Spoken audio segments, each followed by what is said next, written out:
প্রিয় পাবনাবাসী, আসসালামু আলাইকুম। আজকে যে চিত্রটি দেখতেছেন এটা আমাদের পাবনা শহরের প্রাণকেন্দ্র।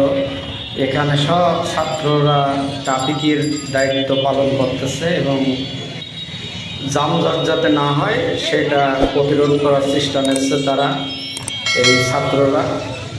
এটি আজকের পাবনার চিত্র এবং খুব সুন্দর লাগলো এবং পরিবেশটাও খুব ভালো, শান্ত, সুস্থ। ইনশাআল্লাহ আমরা দোয়া করি সবাই ভালো থাকুক। আল্লাহ হাফেজ, আসসালামু আলাইকুম। অবশ্যই ভিডিওটি দেখুন।